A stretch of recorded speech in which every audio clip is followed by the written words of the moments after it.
поселке Приуральский Троицко-Печорского района Коми построят новую школу. Об этом сообщил Владимир Уйба на встречу с местными жителями. ФАПы в отдаленных населенных пунктах должны быть в шаговой доступности, а кадры квалифицированными и желательно молодыми. О результатах рабочей поездки главы республики в самые отдаленные населенные пункты района в сюжете Дарьи Волокжаниной. Единственный способ добраться в отдаленные населенные пункты Троицко-Печорского района – по воде. Первая остановка главы – поселок Приуральский. Раньше он был передовым в лесозаготовке. Другие лесопункты ориентировались на Приуральский лесопункт, потому что заготовка шла очень большая, но большие массивы были освоены. 1 сентября местная школа примет 75 учащихся. В их числе 2 первоклассника. Грызть гранит науки им придется в деревянной двухэтажной аварийной пристройке, которая уцелела после пожара в июне 2009 года. Тогда огонь уничтожил основное здание школы. И вот надо менять 4 нижних яйца. В воздухе, по сути, сейчас висит. Да.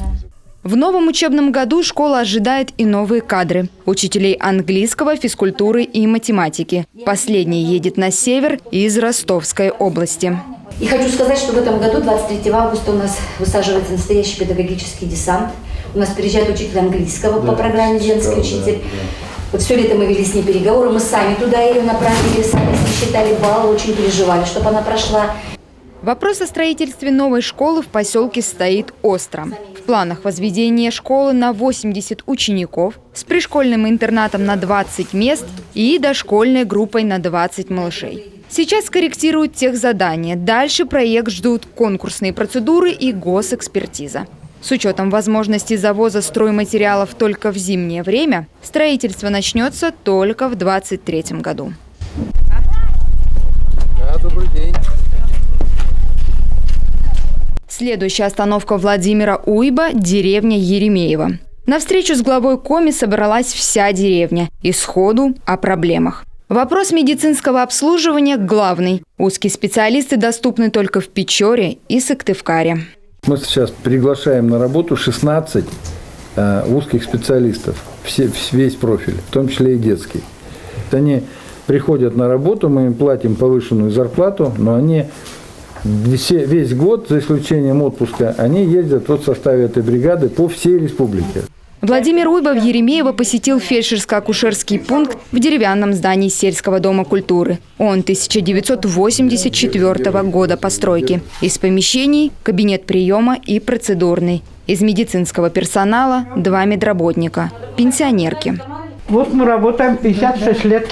Да, вдвоем. 2 подружки. Нет, И днем, и ночью. Да. И каждого знают, каждый научите, что у кого. Всех знаю. Понятно. Да. Но все равно вот надо с минуты, все равно растить.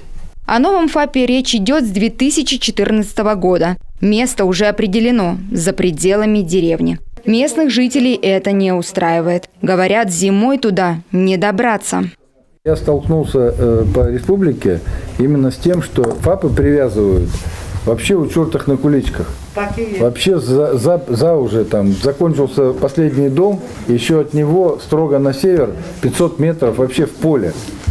То есть зачем так привязывать-то? Вы же местная власть, вы же понимаете, что если... Что такое ФАП? ФАП – это шаговая доступность, шаговая. Администрации сельского поселения поручено решить вопрос по выбору удобного для жителей деревни места под строительство нового объекта. Кроме качества медицинских услуг, главу спрашивали о ледовых переправах, получении водительских прав и регистрации транспортных средств. Все вопросы Владимир Уйба взял на личный контроль.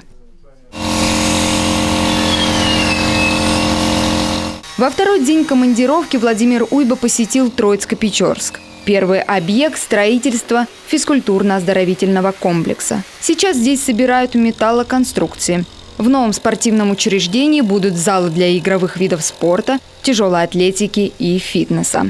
Еще один объект – пекарня. Она с 2019 года работает в новом здании. Ее булочки славятся на всю округу. Сейчас здесь модернизируют печи, дровяную меняют на ротационную. Свежего хлеба станет больше. Появится возможность обеспечить им соседние населенные пункты.